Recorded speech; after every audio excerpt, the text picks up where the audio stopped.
pour la conception des ponts, lorsque l'obstacle est une vallée avec un écoulement d'eau, les étapes que je vais vous montrer vont vous permettre d'aller calculer le PHE. C'est la ligne de PHE, c'est la ligne de plus haut dessous. Alors regardez, on va commencer par une vallée où j'ai des points P1, P2 jusqu'à P10. Ce sont des points qui ont des coordonnées X et Z. Voilà. Donc soit vous avez un profil en long de l'axe de votre pont, soit vous avez un profil en travers de la vallée. C'est la même chose. Ça, c'est la configuration de terrain naturel. Voilà.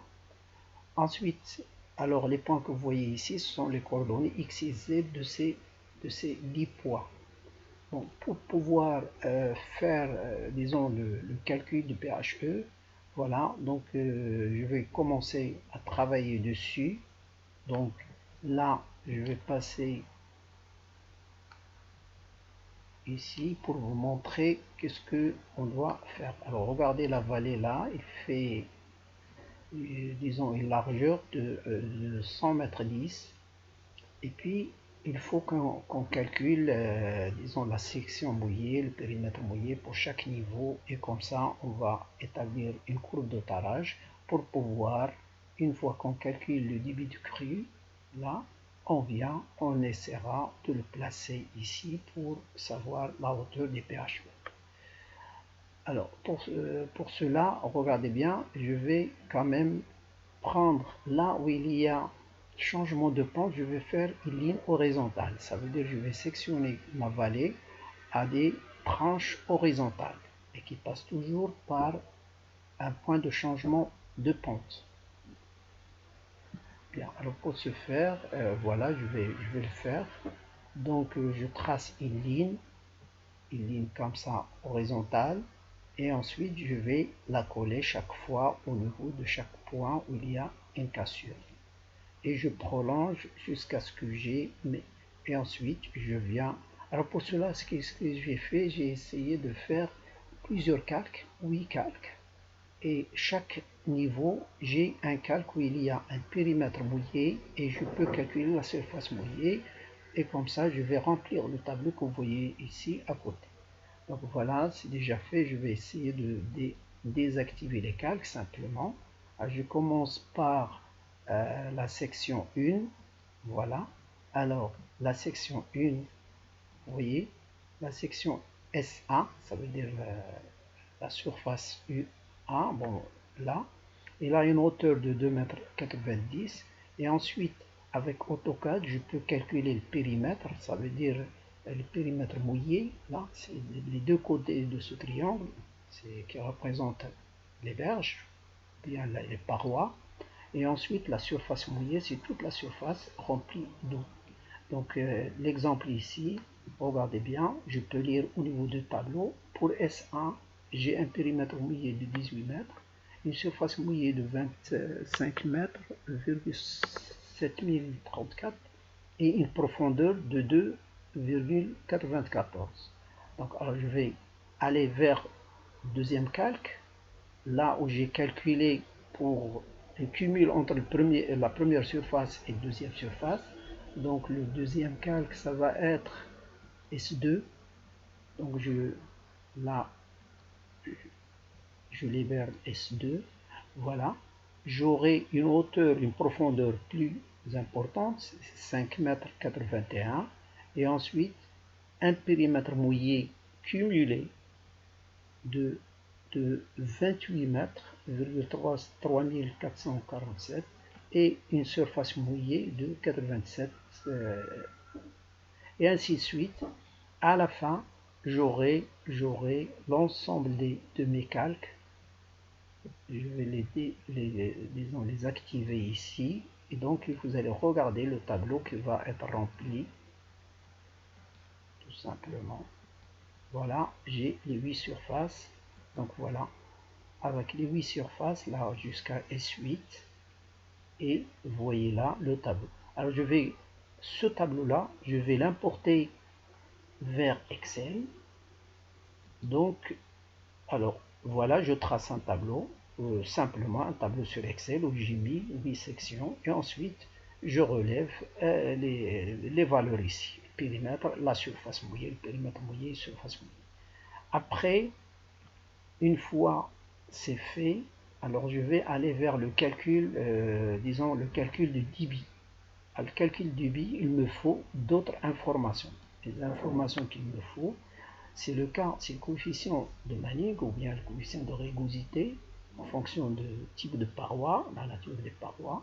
Il me faut la pente longitudinale du lead web, disons au niveau du pan. C'est une pente moyenne. Alors là, j'ai pris K égale 25 et ensuite j'ai pris là une pente de 3%.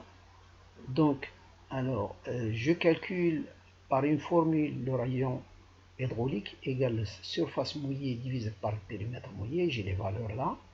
Je multiplie ça par K, je multiplie ensuite par le SM et la racine carrée de la pente, vous voulez, c'est la formule de Manning-Strickler qui permet d'avoir le débit critique, bon, le débit QC. D'accord?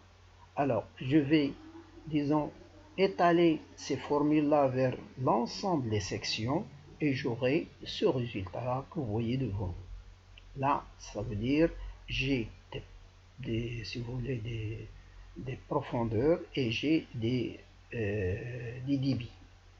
Alors, pour pouvoir faire une courbe de tarage, je dois ordonner mes profondeurs. Regardez là. Alors, j'essaie de faire, je prendrai les Z pour les points et je vais essayer de faire un filtre avec ordre croissant. Donc, il va me donner les Z et pour chaque Z, je vais faire la différence entre disons, le second et celui qui est avant. Ils vont me donner la différence partielle d'altitude. Si je fais le cumul, il va me donner le Z cumulé. Ça veut dire j'ai une première surface qui va de 0 à 2,94, une deuxième surface qui va de 2 jusqu'à, et la dernière surface, il va de 21 jusqu'à 25. Voilà. Alors, regardez, ce tableau-là, il va correspondre à des débits que j'ai calculés. Alors, je vais faire ça. Donc, ça, c'est les hauteurs ou les profondeurs. Et en face, j'ai les débits correspondants que j'ai calculés. Après, je passe avec Excel pour tracer un diagramme, là, un diagramme. En bas, j'ai les hauteurs et verticalement, j'ai les débits. D'accord, H et débits. Je vais passer quand même à visualiser ici, je vais arranger ça pour visualiser mes profondeurs. Donc c'est le diagramme suivant. Là j'ai 0 débit, 0 hauteur. Ensuite, là c'est un débit qui correspond à 2,94 jusqu'à 25. Et là, soit j'irai faire, disons, une ligne horizontale qui correspond à mon débit de crue, et je descends et je lis par interpolation la profondeur correspondante ou bien le PHE. Ça, c'est le PHE. Alors, ce que j'ai ici fait, c'est que j'ai établi bon, avec Excel qui va, lorsque vous rentrez un débit là dans la zone verte, là, la cellule verte, vous rentrez un débit, lui, il va placer le débit entre deux débits, un supérieur et l'autre inférieur. Il va les placer, il va essayer de les changer, et ensuite il va calculer la pente, etc. Et par la suite, il va nous donner le PHE. Alors pour ceci, j'ai fait disons, j'ai proposé deux exemples. Un exemple où un débit de crue, la crue centenaire ou bien la crue cinquantenaire, donc de 17 680, lorsque je mets 17 680 ici, alors le PHE il est de 20 mètres. Ça veut dire une profondeur d'eau de 20 mètres.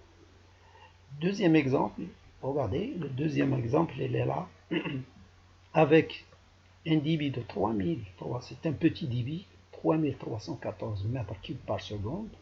Lorsque je l'ai mis dans le tableau, bon, il va me donner un PHE de 11 mètres.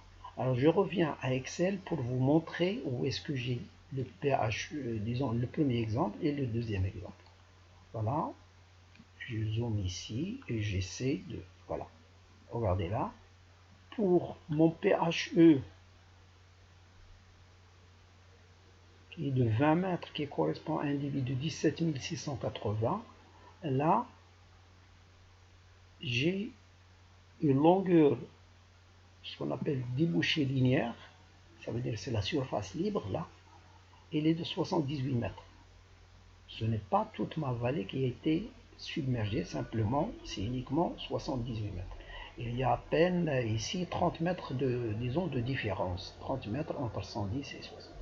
Pour le deuxième là, regardez là, là, mon pHE égale 11 mètres, donc j'ai une longueur de débouchée linéaire de 48, bon, disons 50 mètres. Alors, c'est la moitié de 110 mètres, presque la moitié de 110 mètres. Et je vous remercie.